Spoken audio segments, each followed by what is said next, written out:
ಯೇಸು ಕ್ರಿಸ್ತನ ಪರಿಶುದ್ಧವಾದ ನಾಮಕ್ಕೆ ಸ್ತೋತ್ರವಾಗಲಿ. ಈ ದಿನ ಕ್ಷಮಿಸುವುದು ಎಂದರೆ ಬಿಡುಗಡೆ ಎಂಬ ಸಂಗತಿಯನ್ನು ಕುರಿತು ಧ್ಯಾನಿಸೋಣ. ಕೊಲೋಸೆಯವರಿಗೆ ಬರೆದ ಪತ್ರಿಕೆ 3ನೇ ಅಧ್ಯಾಯ 13ನೇ ವಾಕ್ಯ. ಮತ್ತೊಬ್ಬರ ಮೇಲೆ ತಪ್ಪು ಹೊರಿಸುವುದಕ್ಕೆ ಕಾರಣವಿದ್ದರೂ ತಪ್ಪು ಹೊರಿಸದೆ ಒಬ್ಬರಿಗೊಬ್ಬರು ಸಹಿಸಿಕೊಂಡು ಕ್ಷಮಿಸಿರಿ.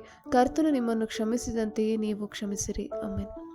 ಕ್ರಿಸ್ತನಲ್ಲಿನ ಬಿಡುಗಡೆಯು ದೇವರಿಗೆ ನಮ್ಮದೇ ಆದ ಮಾರ್ಗವನ್ನು ಗಳಿಸುವುದರಿಂದ ಮತ್ತು ಪಾಪ, ಅಪರಾಧ ಮತ್ತು ಖಂಡನೆಯಿಂದ ಬಿಡುಗಡೆಯಾಗಿದೆ. ಕ್ಷಮೆಯು ಬಿಡುಗಡೆ ಅಥವಾ ವಿಮೋಚನೆಯಾಗಿದೆ. ದ್ವೇಷಗಳನ್ನು ಬಿಡಿ ಮತ್ತು ನಿಮ್ಮ ಭವಿಷ್ಯವನ್ನು ಅನುಸರಿಸುವ ವಿಮೋಚನೆಯನ್ನು ಸ್ವೀಕರಿಸಿರಿ. ಆಮೆನ್. ಕ್ಷಮೆ ಎಂದರೆ ಹಗಲು ರಾತ್ರಿ ನಿಮ್ಮನ್ನು ಕಾಡುವ ತಪ್ಪಿನಿಂದ ಮುಕ್ತರಾಗಿದ್ದೀರಿ ಎಂದರ್ಥ. ಮರೆತು ಬಿಡು ಎಂದರೆ ಸ್ವಸ್ಥತೆ.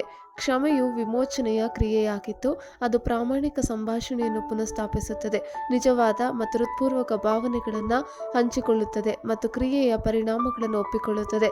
ಕ್ಷಮೆಯಲ್ಲಿ 4 ವಿಧಗಳಿದೆ ಎಂದರೆ ಅಲೌಕಿಕ, ಧಾರ್ಮಿಕ, ಸಾಮಾಜಿಕ ಮತ್ತು ಸ್ವಯಂ ಕ್ಷಮೆ. ಇವುಗಳು ನಿಕಟವಾಗಿ ಪರಸ್ಪರ ಸಂಬಂಧವನ್ನು ಹೊಂದಿದೆ ಮತ್ತು ಕ್ಷಮೆಯ ಸಂಪೂರ್ಣ ಅನುಭವಕ್ಕಾಗಿ ಇವೆಲ್ಲವೂ ಅವಶ್ಯಕ. ಎಫೆಸದವರಿಗೆ ಬರೆದ ಪತ್ರಿಕೆ 4ನೇ ಅಧ್ಯಾಯ 31ರಿಂದ 32ನೇ ವಾಕ್ಯ. ಎಲ್ಲ ದ್ವೇಷ, ಕೋಪ, ಕ್ರೋಧ, ಕಲಹ, ದೂಷಣೆ ಇವುಗಳನ್ನು ಸಕಲ ವಿಧವಾದ ದುಷ್ಟತನವನ್ನು ನಿಮ್ಮಿಂದ ದೂರ ಮಾಡಿರಿ. ಒಬ್ಬರಿಗೊಬ್ಬರು ಉಪಕಾರಿಗಳಾಗಿಯೂ ಕರುಣೆಯುಳ್ಳವರಾಗಿಯೂ ಕ್ಷಮಿಸುವವರಾಗಿಯೂ ಇರ್ರಿ. ಯೋಸೇಫನು ತನ್ನ ಸಹೋದರರನ್ನು ಕ್ಷಮಿಸಿದನು. ಆದಿಕಾಂಡ 50ನೇ ಅಧ್ಯಾಯ 17ರಿಂದ 21ನೇ ವಾಕ್ಯ. ನಿನ್ನ ಅಣ್ಣಂದಿರಾದ ನಾವು ನಿನಗೆ ಕೇಡು ಮಾಡಿದ್ದು ನಿಜವೇ, ಆದರೂ ನಮ್ಮ ಅಪರಾಧವನ್ನು ಪಾಪವನ್ನು ಕ್ಷಮಿಸು ಎಂಬುದಾಗಿ ಹೇಳಿಕೊಳ್ಳಬೇಕು. ಹೀಗೆ ಅವನು ಅಪ್ಪಣೆ ಮಾಡಿದ್ದರಿಂದ ನೀನು ಈಗ ನಿನ್ನ ತಂದೆಯ ದೇವರಿಗೆ ಭಕ್ತರಾಗಿರುವ ನಾವು ಮಾಡಿದ ಅಪರಾಧವನ್ನು ಕ್ಷಮಿಸಬೇಕೆಂದು ಬೇಡಿಕೊಳ್ಳುತ್ತೇವೆಂದು ಹೇಳಿ ಕಳಿಸಿದರು. ಯೋಸೇಫನು ಈ ಮಾತುಗಳನ್ನು ಕೇಳಿ ಕಣ್ಣೀರು ಸುರಿಸಿದನು. ಇದಲ್ಲದೆ ಅಣ್ಣಂದಿರು ತಾವೇ ಬಂದು ಅವನ ಮುಂದೆ ಅಡ್ಡಬಿದ್ದು, ಇಗೋ, ನಾವು ನಿನಗೆ ಗುಲಾಮರು ಅಂದರು. ಯೋಸೇಫನು ಅವರಿಗೆ, ಹೆದರಬೇಡಿರಿ, ನಾನೇನು ದೇವರ ಪ್ರತಿನಿಧಿಯೇ?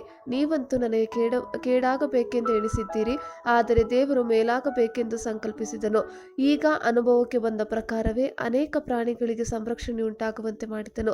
ಆದುದರಿಂದ ನೀವು ಸ್ವಲ್ಪವೂ ಭಯಪಡಬೇಡಿರಿ, ನಾನು ನಿಮ್ಮನ್ನು ನಿಮಗೆ ಸೇರಿದವರೆಲ್ಲರನ್ನು ಪೋಷಿಸುವೆನು ಎಂದು ಹೇಳಿ ಅವರನ್ನು ಸಂತೈಸಿ ಅವರ ಸಂಗಡ ಪ್ರೀತಿಯಿಂದ ಮಾತಾಡಿದನು. ಆಮೆನ್.